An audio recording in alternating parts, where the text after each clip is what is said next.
Welcome back to the Bringing the Human Back to Human Resources podcast, the replay series. I'm your host, Tracy Chernoff, and I'm thrilled to have you join us once again as we journey through the episodes that have topped charts around the world. In this podcast series, we're revisiting some of our most insightful, thought-provoking, and transformative conversations with industry experts, thought leaders, and practitioners. These episodes have made waves, sparking meaningful conversation and inspiring positive change throughout human resources. Whether you're a dedicated listener who's been with us from the start or you're just tuning in for the first time, the replay series offers a chance to dive deep into the core principles that guide our exploration into HR practices. So get ready to rediscover the discussions that continue to shape the future of HR. Without further ado, let's step back in time and immerse ourselves into the podcast's top charted episodes. Let the replay begin. Welcome back to the podcast, everyone. Thank you so much for being here for another week. I'm really glad that you have made it to part 2 of a 2-part episode. So if you have no idea what I'm talking about, it means that you missed part 1 of the episode and podcast swap that I did with the People Problems podcast. So you have a couple options here. You can go back to the People Problems podcast and listen to that first, which came out last week. And I was essentially a guest on their podcast for the first part of this episode, and they are on my podcast. And when I say they, I mean Alexa and Tyson of the People Problems podcast.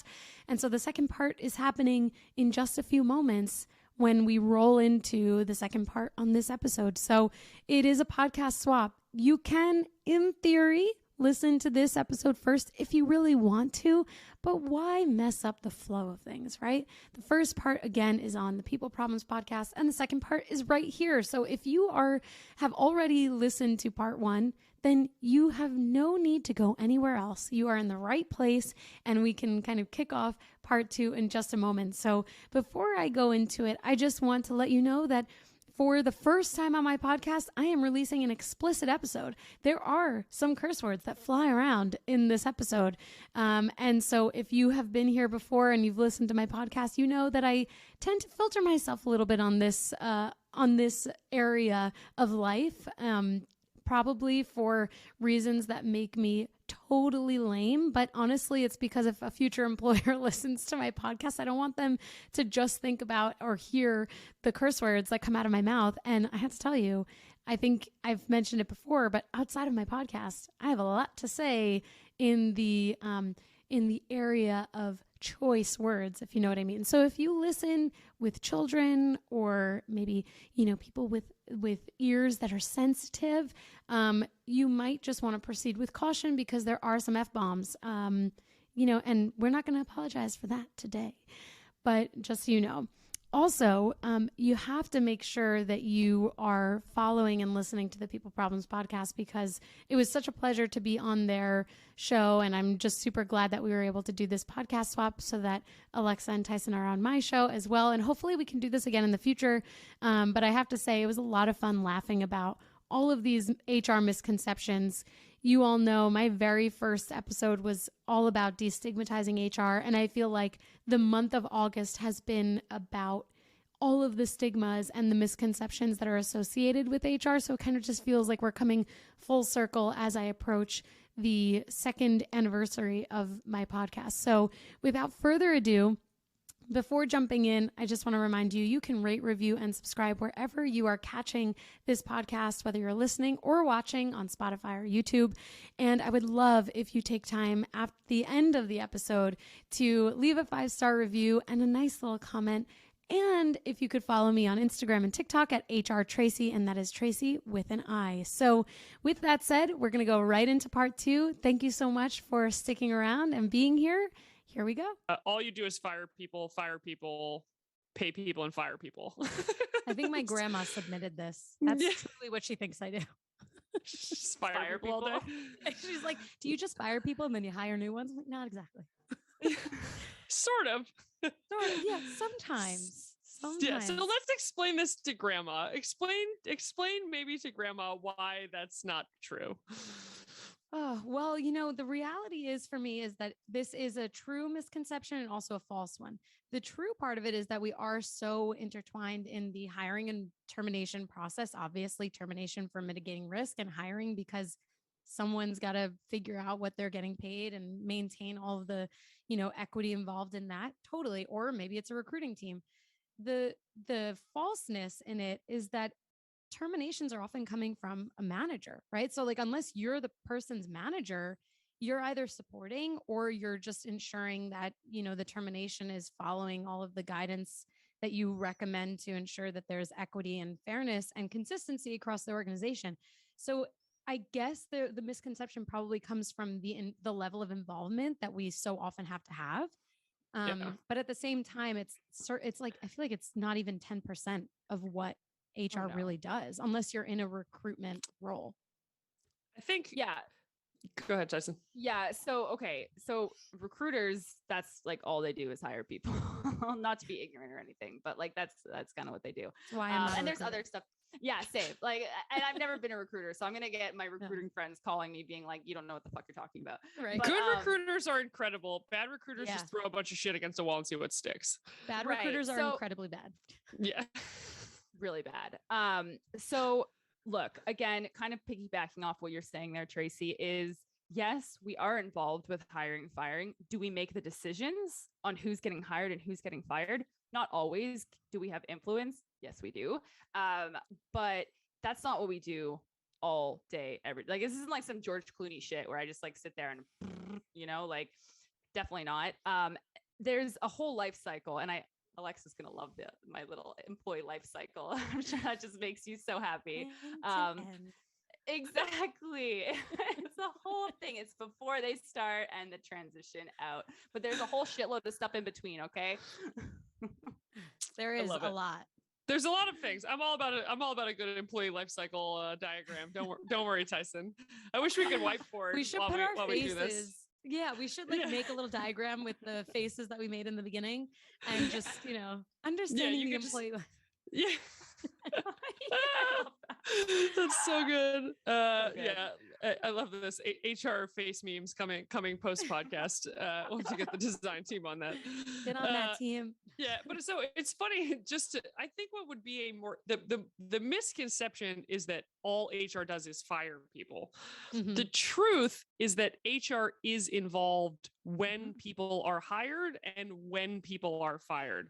So it's different. It's a difference of, and I realize that nuance is lost on stupid people, but just for the smart people that are listening, which is hopefully everyone, all of our listeners, we love you. You're very intelligent. Thanks for being here. Put up with this. The operative word here is like all you do. So you're present. That doesn't mean you do it. Doesn't mean you make the decision. You're there for these things. You're present. You're part of the process, but it is not your initiating of the process in most of these cases, right? We're there to make it better. Yeah.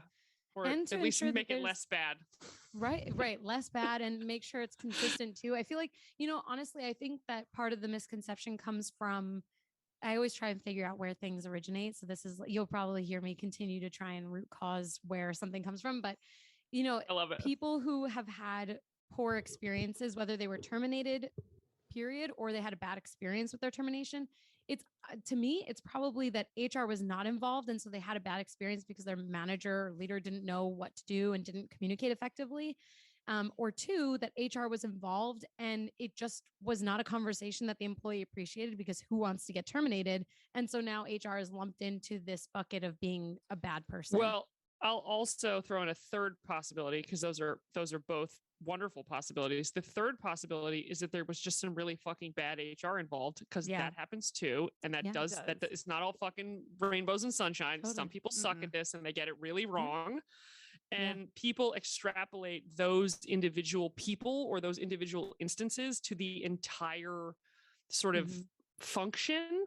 And it's really detrimental to like how people can actually wind up utilizing the function for good. Like Tyson said, like you're there to make it better or at least less bad. Like if you can optimize that relationship, like it's good for everybody involved. Right. But this idea of like, oh yeah, I got terminated in a really shitty way by one person once, or, I worked at this organization where, the HR people were dickheads. Like now all of a sudden you just associate HR with those things because, sometimes there is too much bureaucracy and sometimes there is too much admin, and sometimes the newsletter emails are really fucking terrible because the wrong person wrote them. But that's not the same as just starting with this carte blanche reputation of like, HR sucks. All they do is fire people. They don't care about me. Like, that's where all these things come from, is to your point. Like, people extrapolate these like individual fucked up situations, and they feel like nobody had their back. Right. Like, they're like, yeah, there was nobody there repping for me. And it's like, but even in that situation, that individual cannot expect that all I do all day long is fire. Even if it was the worst termination meeting ever. Do they think if this is all I do all day long, don't you think I would have been better at it?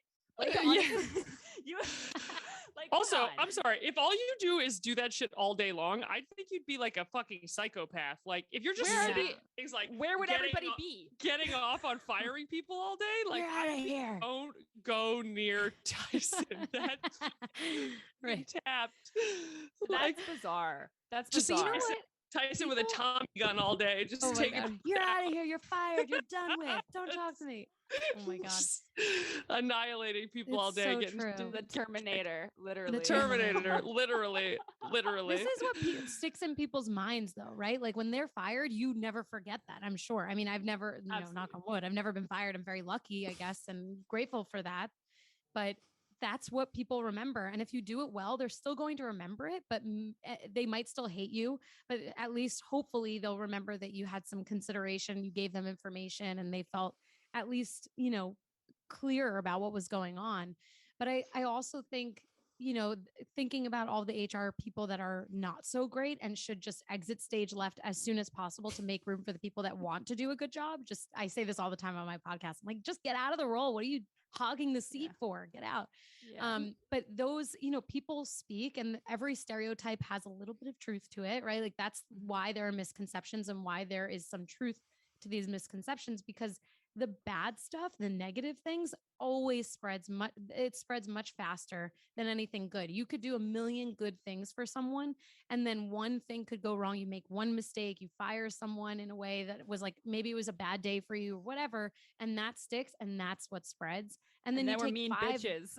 Yeah, and then we're mean bitches. Exactly. I think I know the title of this episode. Mean HR. Bitches. Right. I love it.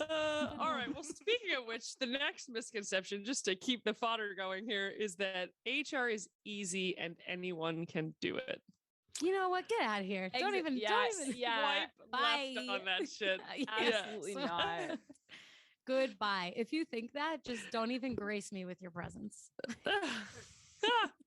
Give these guys an example of some shit that you're like, you don't want to deal with this. Like, thank God you have me to do this for you.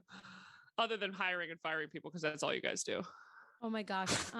Succession planning, like strategizing something that might not even happen in 5 years from now. I mean, like, I think about business planning, the succession planning with talent management. I think about like designing culture philosophies, things that can be very abstract, but also require you to think very pragmatically in the moment.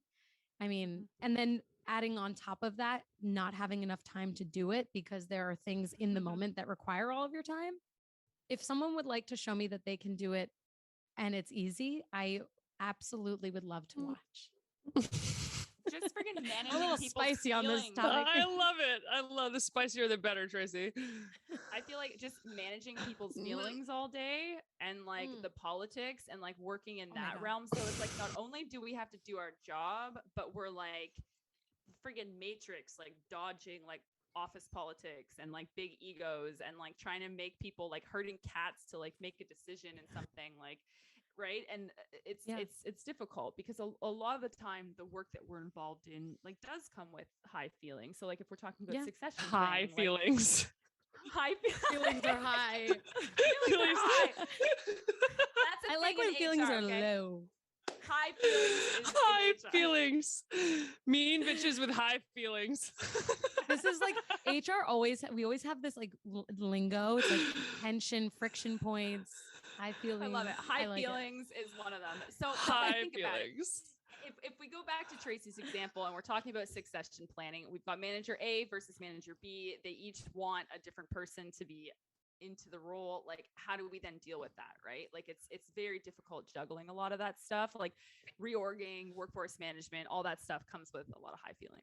Yeah. Also, like when you have to unfortunately go through layoffs, like we just talked about this, right? With terminations, like that's not easy. I can think of all of the terminations that were so hard for me to be involved with because of, whatever, like whether we agreed with it or disagreed, or, it's just a sad situation. Maybe someone stole and it's like someone you really appreciated or whatever, right? Like it's hard and you have or to, they didn't do anything wrong. Or they didn't do anything wrong. There's just no money and we have to that's the hardest. That's I agree. It is the hardest because you like, if you're a good HR partner, you're thinking about that person as an entire human being. And so now you know their family, you know what they have to like who they're going to speak to about this, and it just royally sucks. And also it's very manic. You have to jump between like someone crying and then like celebrating someone's promotion within 15 minutes, and like how do you manage your own emotions through that? You have to almost like desensitize yourself but also be completely emotionally open to people, and it's kind of certifiable.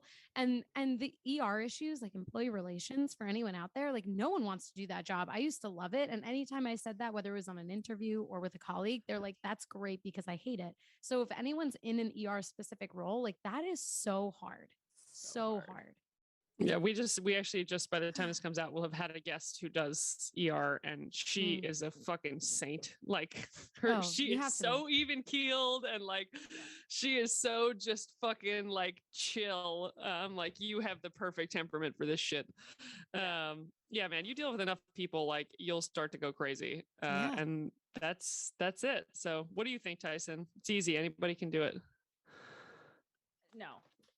I said my bit. It's hard. It's hard when you're dealing with the egos and everything. Well, it's funny because one of the other misconceptions that's actually there's quite a few that are similar, and I don't want to go too far down this rabbit hole just in the interest of time, but other misconceptions like we just sit there and wait for emails to come in. We don't actually have work to do and are just waiting for someone to give us a task. We wait around to serve employees and need to make their wild ideas work. So similar in that, like, if you perceive that people are just sitting there twiddling their fucking thumbs all day, you might think anybody could do this, but that's not what HR does all day. I am down for making wild ideas work. I think that's a fun misconception. Like if a manager's like, I have this like cool experiment or this like cool idea, like let's figure out how to make it work. I don't think that's the context. That's not the context of this one. Is like you bring me your crazy shit and think I'm supposed to make fucking shit shit into Shinola. Exactly. Thanks for this heaping pile of crap. Now let me make a gold bar. Yeah. Fucking Fort Knox. We can do that. We can. We're very creative. Yeah, we're problem solvers. We're creative. I love that we've taken misconceptions and we've just promoted ourselves. We just made our resume. Mean bitches with high feelings. Yo. Amazing. All right, so let's talk about one that I know is going to get Tyson fired up on. So I think it's probably a good one to sort of get your feelings on, Tracy, and sort of a good last one for this conversation, which is, and there's a couple that are kind of around this, but the first one is that HR is supposed to be popular, and then there's, just to follow on to give you guys some ammo here. Another one is that we are party planners and cheerleaders. And Tracy, no one who's listening can hear you make that face. And that, I'll leave it at that one. Then we'll end on a fun one, which is the other side of this comment. But what do we think? Like, people have this misconception that I actually don't think anyone has the conception that HR is supposed to be popular. I actually wish more people had that misconception. And I'm happy to wax poetic about that once Tyson spouts off. But something to be said about the party planners and cheerleaders thing for sure. I also understand where that comes from. But what do you guys think? So look, like, I've like built a business off of cool HR, so I can't really like shit on it now. But here's the thing, like, it's not our job. Yeah, the popular girl in HR is like, you're not supposed to be popular. You're not. Like, look, like, it's not Fucking hypocrite. I don't show up to work. Like, I'm literally wearing my shirt. I know. All right, wrap this shameless. Yeah, sponsored by Cool. Right. We need people problem swag. It's stat. So, but look, like, I don't think that it's our job to be popular. I don't know why that was ever a thing to have to be popular. Like, do you have to like your finance person? Do you have to like your marketing person? Like, I don't think that there's really like, I think that in general, everybody should be respected for the work that they're doing. I don't think that I'm going to like be upset at night if someone's like, oh, like HR, like the HR team, like isn't popular. Like, what are we saying popular here? Mm-hmm. Like, I don't know. Like, I just don't think that that needs to be our job. I think that managers should be the ones worrying about being popular and just leave HR alone. You know, leave HR. It's like leave Brittany alone. Leave HR alone. Leave HR leave us alone. Blink twice if you're okay. Yeah, right. Go on mute if you need us to come save you. Oh, you know, I have two schools of thought here. First is that I've always learned or have been told that if everyone likes you, you're doing something wrong because you're not making you're not opinionated enough. You're not making waves enough. Like you're not, and not everyone is going to like you if you are staying true to yourself, because that is just the way life works. The second school of thought for me is that I really feel like everyone takes this like company versus employee perspective that Tyson, that you brought up before. And puts HR outside of both. And so HR is separate from companies and employees. But the reality is that HR people are employees of the company, and we are fulfilling requirements and doing, job responsibilities, just like someone in finance or marketing or retail or whatever. And so for us to be, put into this like pigeonhole that we have to either be super likable or we're two-faced is really just exacerbating the problem. Like there are going to be likable people that we work with, whether they're in HR or finance, and there are going to be people that maybe we don't like. But again, Tyson, I think you brought up a great point that everyone deserves to have respect with and within what they do. And it also brings up that last misconception about like the job being easy. No job is easy. No job is, irreplaceable. No, like every job has its pros and cons and difficulties. And, I think even thinking about this party planner piece, I recently saw probably on Reels or somewhere on Instagram, where someone was like, your female HR leaders are not your cheerleaders and party planners. And it made me think about this, like this concept in that frame of reference. Like, is this a misogynistic systemic issue where women are in HR and women have to party plan and women are event planners, like in that role? And it could be a symptom of that, because there are definitely male and non-binary HR people, and they deserve to have just the same respect as anyone else. And I don't know. I think this is where breaking down the stigmas across the board will allow people to see us as human beings and not just this function that has to operate in a robotic way that just does things or doesn't do things or does things the way that people want them to. Like, we're treated almost like a function rather than people within a job function. I think, and so just quickly, like on that point, like if we're looking at it, so I can say that from the perspective, like, oh, like I don't really care about being cool because like, as an HR business partner, I'm very integrated into my business. But now if I'm thinking about it from another perspective, if you are an HR person that's continually excluded because you work in HR and you're not invited to the parties, you're not brought in because like, they're like, oh, like you're HR, so you're going to be like here policing us and enforcing the policies. From that respect, I do think that HR should be popular, to be brought in, like it, so to speak, like to be included, in and included and really integrated into the rest of the company. I don't think that they should be isolated and excluded. Mm-hmm. I'm making small inroads with her, Tracy. I'm getting there slowly. No, look, I don't agree. I disagree. I Jesus Christ, so tired. I disagree. I know I agree with everything you guys are saying, but I would frame it slightly differently, which is, Tracy, you make an incredible point, which is sometimes you are treated just like a function. But to be fair, HR is a business function. Like, and people will make this when I make my, like, we got to rebrand HR and HR should be the cool kids argument to be a little bit provocative for this exact reason.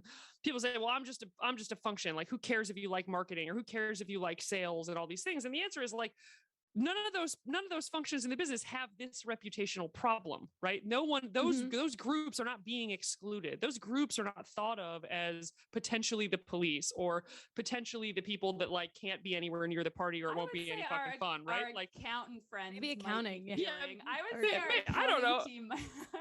You know what? I don't think the accountants are known as like the life of the party, but like they're definitely not going to be excluded, right? Like they're not going to be like hush hush the accountants here. It's true. I mean, we live in that nuanced place because of the nuance of our role. But exactly. This all comes back to the point for me, which is like bringing the human back to human resources. Like we have to see people within the organization, just like in removing HR from the equation. When we look at people, so often the higher you get within an organization, you're just looking at numbers. You're looking at a percentage of attrition. You're looking at a percentage of an organization. You're looking at human beings boiled down to digits. And it's kind of the same as what happens with HR, where it's like, oh, HR stinks because the function might be broken, but it doesn't necessarily mean the people are. So to me, it's like, this is where systemically we have to fix that all around. So I think it's both. So to finish what I was, so you're perfectly making my point for me, Tracy, which is on one hand, it is a function, right? And the function needs to be healthy. It needs to be effective. It needs to be clearly understood what the fuck its job is and how it adds value to the organization. To be respected and effective and all these things.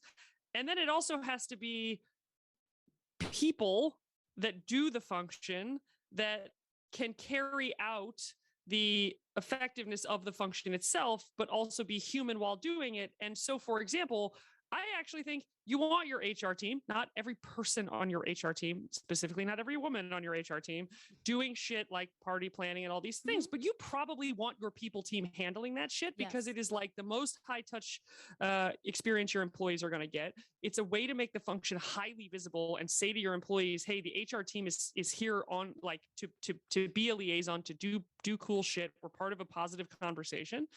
And the people in that function, I think, because, and this is my major caveat here, I know Tyson's going to smirk at me, but because the stigma is so bad and the reputation is still so stale, the only way I think to fix the stigma of the people that do it is to make them fucking like hot girl rock stars that are just like the coolest fucking kids in the room.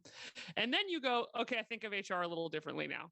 I understand the business function. I also understand, just like the rock star sales guy, not just the hot chick part, but that would be like you saying to me, Tyson, you're introverted and you're quiet. You should go like do a little dance on the table. I'm not talking about an individual person. No. I don't misunderstand me here. I'm not talking about an individual person. I'm not talking. There are plenty of people and there's actually one of these is on the list. There's plenty of people in HR that are introverted. I think there's also a major misconception about what the fucking introvert and extrovert even are, but that's a different conversation. I think if you can create iconoclasts of people that you say, this is what like rock star people look like, that really get the function, that are out in the world, like making the case for the higher function, that are sort of a new breed of like person to look at, which I would argue we are doing with conversations like this and people like the two of you and all of this, the whole HR influencer movement. Planning is in that though. But I just think that's a very high touch function. Okay, no, so, like, to this caveat, is how I see it. HR shows up to the party. We don't plan the party, to be clear. So again, bringing HR in with the business. So like bringing HR in to have exposure. The problem is that HR people, they're off on their own, like little hermits, not engaging with the business, not participating in like the fun stuff that the business does together. They come in, they fire people and they go, and then they do all the back end work, and they're not visible, right? So I think that as a function, yes, 1,000% I agree. We have to be visible. We have to sell ourselves, be very clear what we're about, how we're involved in decisions. I don't think that party planning is included in like making us more visible. Well, I think we need a whole separate conversation about party planning, because as a professional event planner, I have lots of thoughts about this. And there's difference between like who books the caterer and like designing the experience of the event for a group of people or an offsite or something like that. So that's my only point. Go ahead, I'm going to caveat the caveat, and I'm going to see both sides here in my true HR fashion. Okay. The first caveat to the caveat that I'd like to say is that there is so much value in getting people outside of the HR function who are really excited about employee engagement to be involved in that experience. So while I do agree that the high touch parts of an organization should be owned by HR in that way, I think there has to be mutual ownership from other people within the organization. 1,000%. Like in my role right now, I'm a director of employee engagement. So I am truly seeing both sides here, because did I ever see myself planning certain things? No, but actually I get so much satisfaction out of seeing our engagement increase by creating an experience within each moment. Yes. So we have a happy half hour each week. And if I can make that 30 minutes amazing for people who are having maybe a difficult week, a busy week, maybe they're new, that's one of the best ways that I can drive engagement. And the other thing to that is that I'm not doing it alone. I don't have to be there every week. I choose to be, but there are other people who are helping lead that charge. So like the same thing where if you have a resource group or a committee, like we have a fun committee, and while I lead it, there are members of each department on that fun committee, because I think, Tyson, actually, you might have mentioned this on a previous episode of yours, that everyone owns the culture. And I think it was in this like people ops versus HR title. I think that's where it came from, but everyone owns the culture. And so if you can get everyone involved in that party planning, which I think we're not necessarily party planning, but we are certainly influencing the party at an organization. Yes. But right, we can see party Tracy's just influencing all the things. I'm rebranding it all. But like that's, if you can get everyone involved, then you're creating an even better experience for them and for everyone. Yeah, I can absolutely get on board with that, being sort of like the providing support and like guidance with the business. Yeah, you don't have to blow up the fucking balloons. Yeah, I'm not going to be doing that. Not my strength. No. Let's determine what is the issue happening in the team, and like how can we create something that's going to solve X. And most importantly, to Tracy's point, I think the really important piece of this is then that feedback that's coming from this got people really engaged, or this got people really doing something, or this fucking flopped and like this didn't land on our team, is all housed in the same group that's talking about how this stuff plays into bigger business implications as you change things in a, for a segment or a, whatever. So I actually think it's something that should be pretty close to the vest. We do this a lot with once you get your engagement survey back, you're sitting with the managers and you're like, hey, we have this issue and that issue, as an HR person, these are some of my suggestions of what I've seen, that can be helpful in those situations. But again, they're owning it and executing it. So it's more about providing the guidance and support versus, like you said, blowing up the balloons. Did you fill out your survey yet? Hey, did you fill out your survey yet? Do you have your survey yet? Can you fill out that survey? Hey, did you get that survey yet? It would be really helpful if you just filled out that survey real quick for me. How much do I need to pay you to fill out the survey? Exactly. Right. How much? Yeah. Give $10 Amazon gift card. Free lunch. Free lunch if you do it by at that Friday. point, I'm driving the price up. Yeah, that happens though. All right. This leads me to my very last misconception for this fantastic episode, wherever you are listening to it. And that is the misconception that HR people have no fun and are not allowed to laugh and have no sense of humor. And I think we can all just call it gigantic bullshit on that one. What do you think we're doing? Yeah. Hello. Right? This is fun for most of us. Party, okay? Who has this much fun talking about all of the shit that people talk about us? We're having so much fun laughing at people's misconceptions of us. It's amazing. Do other people have so Tracy, you and I are we're kindred spirits. I too am HR by day, HR by night. I don't turn it off, right?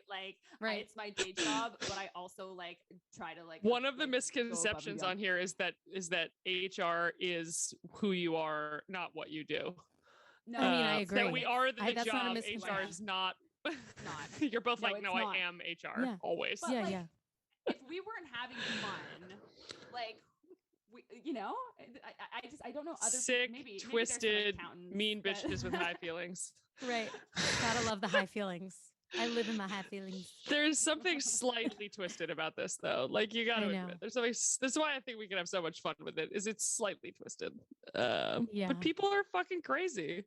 But like, don't people always say, like, if you don't wake up looking forward to what you do, like, you have to change what you're doing. So it's not like you're not always going to love where you work or the work that you're doing. But if you love like the intention behind what you're doing and like overall 80% of what you do, then you're doing the right thing. And I think it's the people in HR who don't wake up like obsessed with it that need to exit the room and find a different job. Because if you're not passionate about what we do, whether it's like whether you're in a payroll function or a generalist business partner, it doesn't matter. If you're not passionate about all elements there, like supporting the company, supporting the people, challenging the status quo, problem solving, everything in between, the employee life cycle, then like why are you doing this job? You know, why? It's a thankless job. Why are you here? Yeah, nobody does it for the glory, man. And it's hard because we are fighting against all of these misconceptions, right? Like, it's not like I'm thinking that about was the like accountant. 5% of the list, man. Yeah, like think about the accountant that just gets to wake up and go and do his job and doesn't have to prove himself or herself to anybody, right? I feel like in HR, like here we are. I know, right? Like he doesn't have to have a podcast showing how cool he is, right? Or she is. But here we are. Or they are. Right, working double time. Yep.